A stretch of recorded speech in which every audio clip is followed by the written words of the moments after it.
말씀 에베소서 1장 3절에서 7절 말씀 우리 한 목소리로 3절부터 7절까지 우리 예쁜 목소리로 함께 읽어보도록 하겠습니다. 에베소서 1장 3절입니다. 찬송하리로다 하나님 곧 우리 주 예수 그리스도의 아버지께서 그리스도 안에서 하늘에 속한 모든 신령한 복을 우리에게 주시되 곧 창세전에 그리스도 안에서 우리를 택하사 우리로 사랑 안에서 그 앞에 거룩하고 흠이 없게 하시려고 그 기쁘신 뜻대로 우리를 예정하사 예수 그리스도로 말미암아 자기의 아들들이 되게 하셨느니라. 이는 그가 사랑하시는 자 안에서 우리에게 거저 주시는 바 그의 은혜의 영광을 찬송하게 하려는 것이라. 우리는 그리스도 안에서 그의 은혜의 풍성함을 따라 그의 피로 말미암아 속량 곧 죄사함을 받았느니라. 아멘. 믿으십니까? 성경에 기록된 대로 우리가 믿음을 갖기를 원합니다.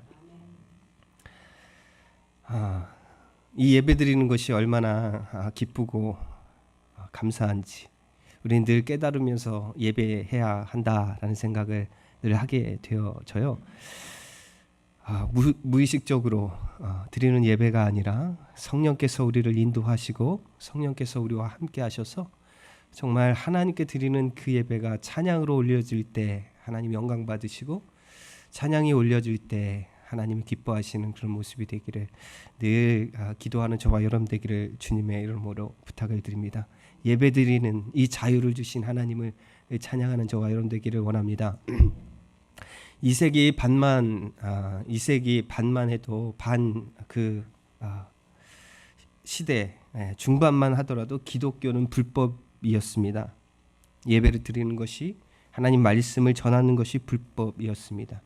특히 로마 제국 전역엔 예수 그리스도를 믿는다는 이유로 감옥에 갇히게 되어지고 고문을 당하는, 그래서 죽임을 당하는 일들이 일어났다는 사실을 우리는 역사를 통해서 알게 되어집니다. 특히 비엔나의 젊은 집사였던 생투스라고 하는 이 젊은 집사가 예수를 믿는 것으로 인해서 체포를 당하게 되어집니다. 그 체포를 당할 그 시점에 그 남유럽에는 기독교를 격렬하게 핍박하는 그런 일들이 많이 일어났습니다. 이 젊은이는 계속하여 자신의 믿음을 부인하라고 위협당하는 그런 일들을 경험하게 되어집니다. 그러나 그의 결심은 꺾이지 않습니다. 그래서 감옥에 투옥되지요. 그리고 핍박을 당하고 고문을 당하게 되어집니다. 그럴 때마다 그는 그 마음 가운데 그리고 네 자신이 누구냐라는 질문에 이렇게 고백합니다. 나는 그리스도인이다. 고대 역사가였던 유세비우스라는 그런 사람이 이 생투스에 대해서 이렇게 이야기합니다. 생투스는 자신을 고발하는 자에게 자신의 이름도, 자신의 국적이나 자신이 살던 도시도, 자신이 자유인인지 노예인지 대답하지 않고 모든 질문에 나는 그리스도인이다 라고 확고하고 짧게 대답했다라고 기록하고 있습니다. 재판을 받을 때뿐만이 아니라 뜨겁게 달궈진 새 의자에 묶여 고문을 당하고 숨을 거두는 마지막 순간까지도 이렇게 고백했다고 합니다. 나는 그리스도인이다.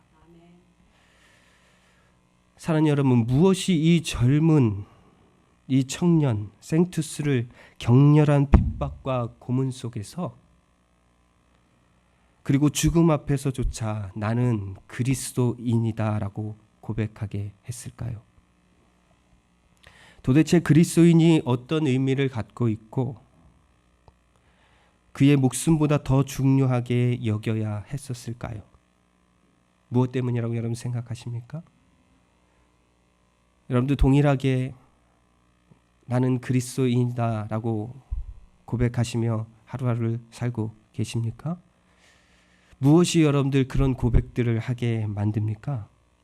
그 안에 새 생명을 가졌고 그 안에 하나님이 허락해 주신 생명이 있기 때문이 아닐까요? 그 안에 하나님께서 주신 그 생명, 그리스도인, 그리스도 안에 속하였고 그리스도의 옷을 입었다 하고 그리스도와 함께 죽고 함께 살겠다라고 고백하는 그리스도인, 함께 부활하고 함께 하나님의 영광의 자리에 앉겠다라고 고백하는 그리스도인, 그런 고백들이, 그런 신앙의 고백들이 어떻게 일어나는가? 마치 오늘 제가 제목을 나는 그리스도인입니다 라는 제목을 가지고 여러분과 함께 은혜를 나누려고 하는데, 이 제목은 참 시계차고적인 그런 시대에 맞지 않는 그런 질문, 그런 고백, 그런 제목이 아닌가, 그런 생각을 좀 해보았습니다. 나는 그리스도인입니다라고 고백하기 전에 우리는 더 나은 것, 더 화려한 것을 고백해야 하는, 그래서 그것을 찾고 구하려고 하는 그런 모습인데, 나는 그리스도인입니다. 아니, 나는 교회에 왔습니다. 교회에 다닙니다. 나는 교회에서 열심히 봉사합니다. 나는 교회에서 열심히 성가대도 섬기고 찬양대도 섬기고 열심히 봉사합니다 라고 우리의 정체성을 고백하는 것을 우리는 더 쉽고 더 즐겨할 때가 있는데, 굳이 우리가 다시 나는 그리스도인입니다 라고 고백하는 이유가 도대체 무엇일까? 여러분, 오늘 이 질문과 그리고 이 고백들이 성령께서 여러분과 함께 하셔서 정말 진실된 고백 되기를 주님의 이름으로 부탁을 드립니다. 많은 사람들이 이렇게 이야기합니다. 예수는 좋은데 교회가 문제라고 말합니다. 하나님은 좋은데 하나님을 믿는 사람이 문제라고 말합니다. 맞습니다. 우리도 인정하지 않습니까? 이 교회 저 교회 이야기하면서 저 교회는 무엇이 문제야, 이 교회는 무엇이 잘못됐어, 저 사람은 교회 다닌다는데 왜 그래? 라고 말합니다. 우리도 동의할 수밖에 없습니다. 그러나 여러분 잘 생각해 보십시오. 잘 생각해 보십시오. 세상이 언제 교회가 소망이라고 말한 적이 있었습니까? 세상이 교회만이 소망이야 라고 말한 적이 여러분 있었습니까? 어느 시대를 보아도 세상은 교회의 가르침을 거부했다는 사실을 우리는 너무나 잘 압니다. 복음을 거부했습니다.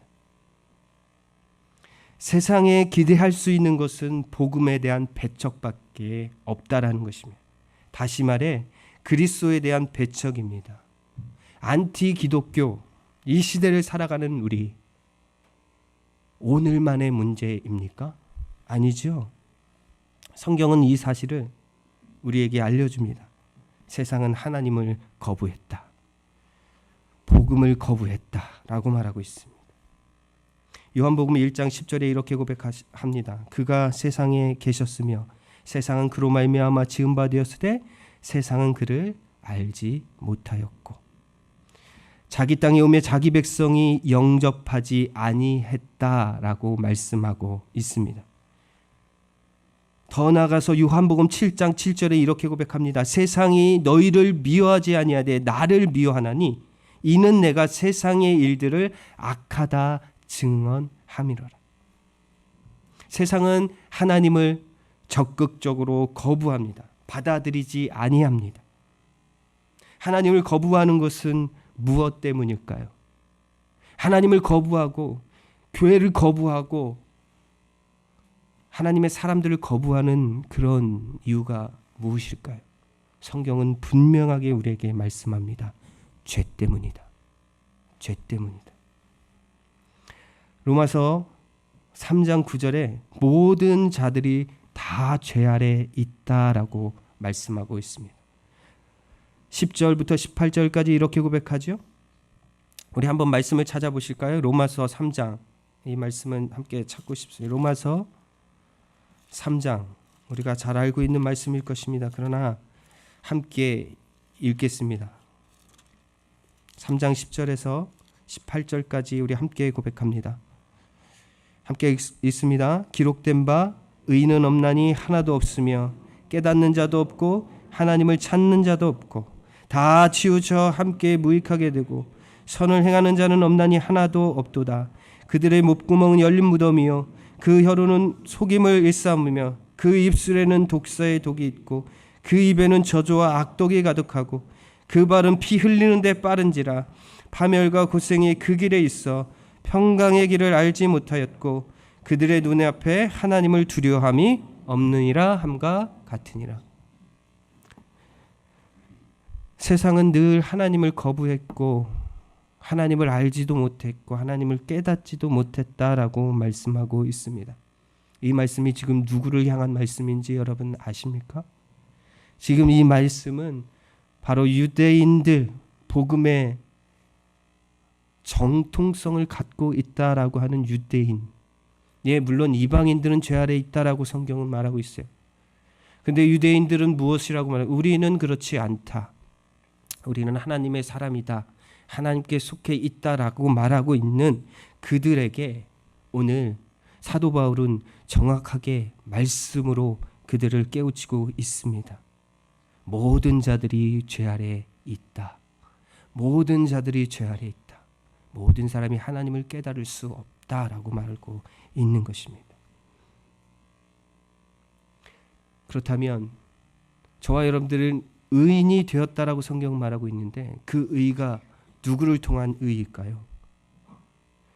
오늘 말씀은 의인은 없다라고 말하고 한 사람도 없다라고 말하고 다 치우쳐 무익하다고 말하고 선을 행하는 자는 없다라고 말하는데 도대체 우리에게 허락하신 그 의는 누구를 통해서 얻어진 것일까요? 우리를 통해서입니까? 우리의 노력입니까? 우리의 실력으로 얻어낸 것입니까? 성경은 그렇지 않다라고 말합니다. 지금 우리가 얻은 의, 우리가 얻은 그 의는 그래서 그리스도인이라는 그 말을 듣게 하는 그 근거는 우리에게 없다. 누구에게 있다라고 선언합니까? 24절의 말씀은 이렇게 선언합니다. 그리스도 예수 안에 있는 속량으로 말미암아 하나님의 은혜로 값없이 의롭다 하심을 얻었느니라. 믿으십니까? 값없이 의롭다 함을 얻었다라고 성경은 말하고 있습니다. 요한복음을 다시 볼까요? 1절 12절에 이렇게 말합니다. 영접하는 자 곧 그 이름을 믿는 자들에게는 하나님의 자녀가 되는 권세를 주셨으니. 그리스도인이라는 이름을 허락하신 것은 예수께 속한 자, 예수 안에 있는 자, 예수님의 은혜를 입은 자, 예수를 주인으로 고백하는 자, 그 자가 되게 하시기 위해 예수 그리스도 이 땅 가운데 오셨다라는 것을 우리에게 말씀하고 있는 것입니다. 이것이 사람의 노력으로 되지 않았다라고 13절에 고백합니다. 이는 혈통으로나 육정으로나 사람의 뜻으로 나지 아니하고 누구의 뜻으로 났다라고 말씀하십니까? 오직 하나님께로부터 난 자들이. 그리스도인이 되었다라는 것 여러분, 하나님으로부터만 가능하다라는 것입니다. 하나님으로부터만 그 이름을 부여받을 수 있다라는 사실을 우리는 기억해야 할 것입니다. 하나님만 구분되게 하시고 하나님만 차별되게 하시는 것입니다. 하나님이 우리를 거룩해 하시니 우리는 거룩해 하게 살 수 있게 되어지는 것입니다. 여러분, 한국에는 11월이 되면 큰 일이 있죠. 그게 무엇이냐면 수능 테스트입니다. 여러분, 수능 테스트를 경험해 본 분들이 계신가요? 뭐 어르신들은 다 경험을 못 하셨고 젊은 친구들은 없습니다. 다 이곳에서 공부했고 그런데 11월이 되면 수능 테스트를 하게 되어져요. 많은 수험생들이 인생의 중요한 시간을 보내게 되어지고 또 시험을 잘 보아야 좋은 대학에 가게 되어집니다. 그래서 많은 친구들이 연습을 하고 답을 찾아가고 정답이 무엇인지 알아가려고 노력하지요. 예. 그래서 많은 선생님들이 그러잖아요. 1시간 더 공부하면 뭐가 바뀐다? 못 들어보셨나요? 예, 수능을 안 쳐보셔서. 예. 막 농담식으로 얘기하잖아요. 남자들에게는 예? 예. 이거 아시네요. 와이프의 외모가 바뀐다. 뭐 이렇게 이야기하고 자매들에게는 여학생들에게는 뭐라고 말합니까? 남편의 수입이 바뀌거나 뭐 직장의 레벨이 바뀐다. 뭐 이렇게 하면서 1시간 더 공부하고 1시간 덜 자라라고 이야기를 합니다. 그렇죠. 세상에서는 좀 더 노력하고 좀 더 힘써야 좋은 것을 얻을 수 있다라고 말합니다. 그런데 신앙은 그런가요? 신앙은 그렇지 않다라고 저는 믿습니다. 신앙은 그렇지 않아요. 신앙은 정답이 아닌 오답으로 생명을 얻은 것입니다. 그것이 신앙이에요. 오답으로, 정답이 아닌 오답으로 생명을 얻었습니다. 예수 그리스도를 우리가 살림으로 우리가 생명을 얻은 것이 아니라 예수 그리스도를 십자가에 못 박음으로 우리가 생명을 얻었어요. 우리는 예수 그리스도를 죽임으로 우리가 생명을 얻었어요. 우리는 오답의 길을 걷고 있었는데 하나님이 정답이 이것이다 라고 말씀하시면서 우리를 인도하시고 계세요. 여전히 우리는 오답을 찾으려고 할 때 성령님이 우리를 인도하시고 우리를 붙잡아 주신다는 사실을 기억해야 할 것입니다. 예수를 죽임으로 얻은 그 생명, 예수가 우리에게 허락하신 그 생명 안에 하나님은 우리에게 놀라운 이름을 허락해 주셨습니다. 나는 그리스도인입니다. 우리 오늘 에베소서 말씀으로 한번 돌아가 보실까요? 우리에게 생명의 이름, 영광의 이름을 주신 그 예수, 하나님의 일하심이 얼마나 크고 놀라운지 오늘 말씀을 통해서 확인하고 싶습니다. 4절에서 5절 이렇게 말씀합니다. 함께 읽겠습니다. 곧 창세전에 그리스도 안에서 우리를 택하사 우리로 사랑 안에서 그 앞에 거룩하고 흠이 없게 하시려고 그 깊으신 뜻대로 우리를 예정하사 예수 그리스도로 말미암아 자기 아들들이 되게 하셨느니라. 요한복음 말씀은 이것을 뒷받침하죠. 요한복음 15장 16절에 너희가 나를 택한 것이 아니요 내가 너희를 택하였다. 오직 예수 그리스도만이 우리에게 생명을 허락해 주시는 분이십니다. 오직 한 길, 오직 한 빛, 참 빛, 생명의 빛, 예수 그리스도. 그분이 우리에게 생명을 주셨고 우리를 구원해 주셨습니다. 우리 7절 말씀 한번 고백하겠습니다. 함께 읽습니다. 시작. 우리는 그리스도 안에서 그의 은혜의 풍성함을 따라 그의 피로 말미암아 속량 곧 제사함을 받았느니라. 사랑하는 여러분, 왜 하나님은 우리를 속량하시고 제사함을 우리에게 허락해 주셨을까요? 여러분들의 삶의 모습이 아름답고 예뻐서인가요? 그것이 아니다라고 말합니다. 단지 하나님은 그 백성을 사랑하셨다라고 말하는 거예요. 예. 우리의 노력과 우리의 힘이 하나님의 마음을 감동해서 그래서 내가 너를 사랑한다라고 말씀하시는 것이 아니라 하나님이 우리를 사랑하셨어요. 어떤 형용사도 그 사랑 앞에는 붙지 않습니다. 그리스도인이 되었다라는 것, 그것은 바로 그리스도 안에서 우리에게 허락해 주신 하나님의 사랑, 그것입니다. 3절, 4절, 5절에 이렇게 고백합니다. 그리스도 안에서, 그리스도로 말미암아 그가 사랑하시는 자 안에서 우리를 하나님의 자녀 삼아 주셨다라고 말하는 것입니다. 하나님의 자비가 얼마나 놀랍습니까? 하나님의 사랑이 얼마나 큽니까? 로마서 5장 6절에서 8절 말씀은 우리에게 이렇게 고백하고 있습니다. 우리 함께 읽어볼까요? 우리가 아직 연약할 때에 기약대로 그리스도께서 경건하지 않는 자를 위하여 죽으셨도다. 우리를 위하여 죽는 자가 쉽지 않고 선인을 위하여 용감히 죽는 자가 혹 있거니와 우리가 아직 죄인 되었을 때에 그리스도께서 우리를 위하여 죽으심으로 하나님께서 우리에 대한 자기의 사랑을 확증하셨느니라. 믿으십니까? 하나님 우리를 선택하셨습니다. 하나님이 우리를 선택하셔서 그의 자녀 삼아 주셨습니다. 그래서 우리는 그리스도인이다라고 고백하게 되어지는 것입니다. 우리의 선이 아닙니다. 우리의 노력이 아닙니다. 오직 하나님의 사랑 안에 있다라는 것입니다. 성경은 우리에게 계속적으로 말합니다. 허물로 죽었고 흠이 많고 어그러진 인생이다. 그러나 어떻게 하나님은 말씀하세요? 흠없는 자, 거룩한 자, 순전한 자로 하나님이 삼으시겠다 선언하고 있습니다. 빌립보서 2장 15절에 이렇게 고백합니다. 이는 너희가 흠이 없고 순전하여 어그러지고 거스리는 세대 가운데서 하나님의 흠없는 자녀로 믿어지십니까? 예, 흠없는 자녀. 세상에서 그들 가운데 빛들로 나타내며 이 얼마나 큰 영광입니까? 골로새서 1장 22절에는 이렇게 고백합니다. 이제는 그의 육체의 죽음으로 말미암아 화목하게 하사 너희를 거룩하고 흠없고 책망할 것이 없는 그런 자로 하나님이 세우셨다라고 말씀하고 있는 것입니다. 이 얼마나 놀랍고 감동스러운 선언입니까? 우리가 읽은 말씀에도 동일하게 나오지 않습니까? 거룩하고 흠없게 하시려고. 거룩하고 흠없게 하시려고. 누가 우리를 그리스도인 되게 하셨습니까? 하나님이 하셨습니다. 사도 바울의 아주 단호한 선언 아닙니까? 그러면서 이렇게 고백합니다. 3절 말씀입니다.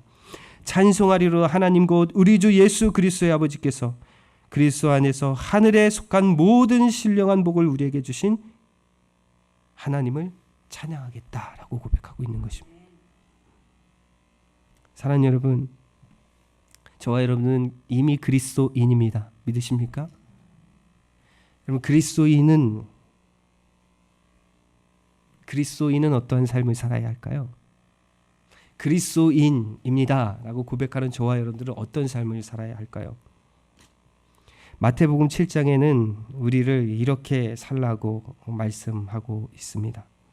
우리 함께 읽어볼까요? 읽습니다. 시작. 멸망으로 인도하는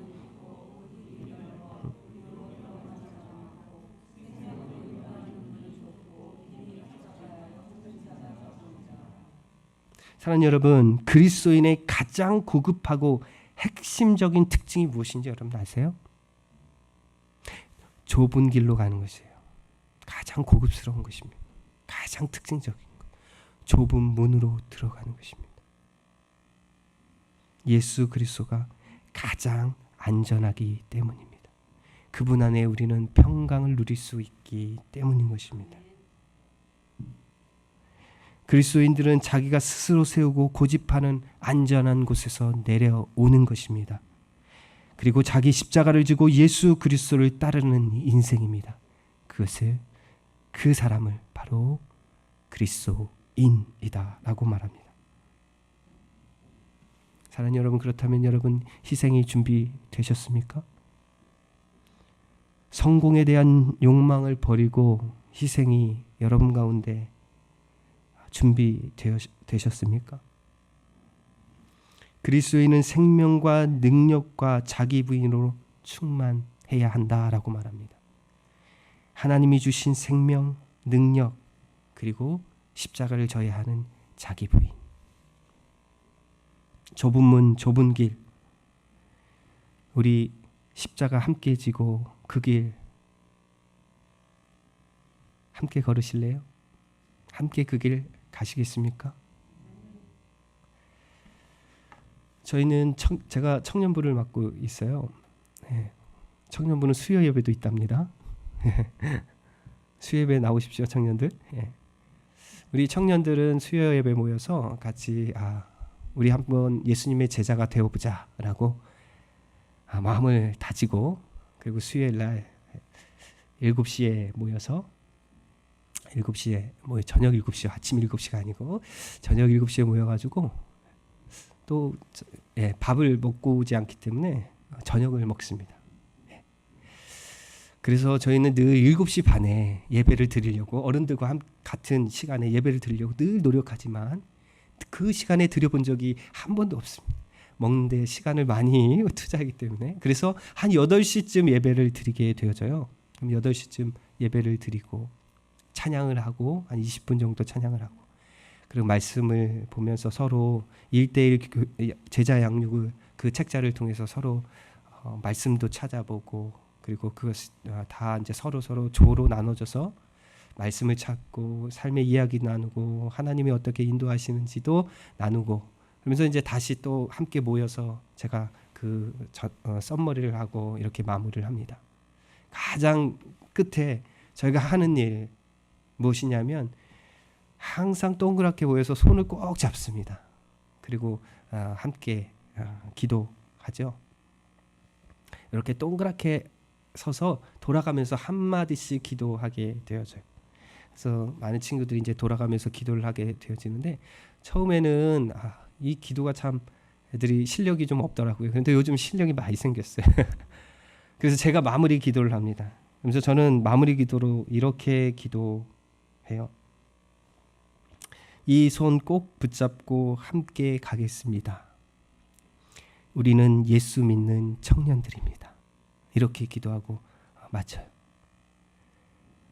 여러분들 동일하게 그랬으면 참 좋겠어요. 동일하게 우리가 하나님께서 이렇게 공동체로 불러주셨습니다. 저희는 예수 믿는, 예수 그리스도, 그분을 믿는 그리스도인입니다.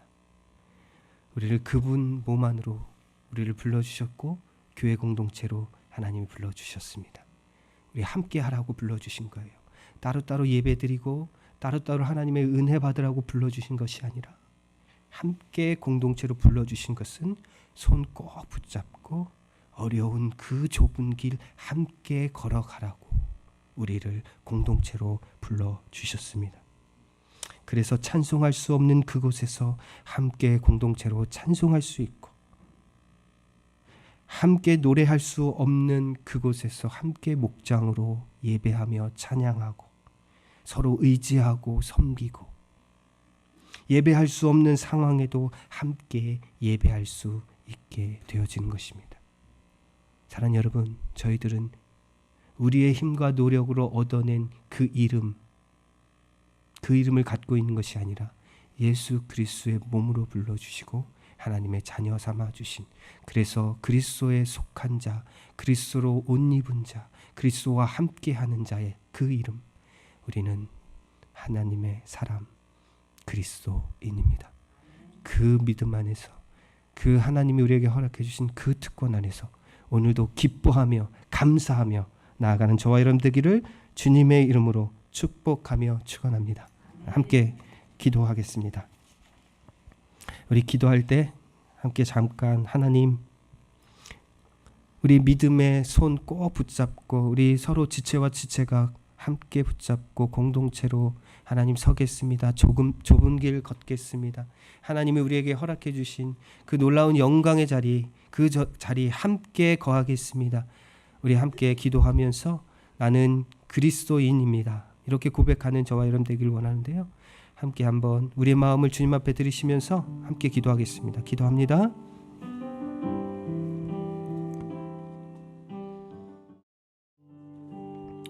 사랑해 주님, 그렇습니다. 우리는 그리스도인입니다. 우리는 하나님께 속해 있고 하나님의 자녀입니다. 세상과 다릅니다. 세상의 방법대로 살지 않을 것입니다. 하나님이 우리에게 허락해 주신 그 길 걷겠습니다. 그 길이 좁은 길이든 험한 길이든 상관없습니다. 주님과 함께 할 것이고 하나님이 허락해 주신 우리 공동체와 함께 할 것입니다. 우리 손 꼭 잡을 것입니다. 그러니 하나님 우리와 함께 하시고 도와주시고 인도하여 주시옵소서. 성령께서 함께 하실 것 믿고 감사를 드리며 예수님의 이름으로 기도합니다. 아멘.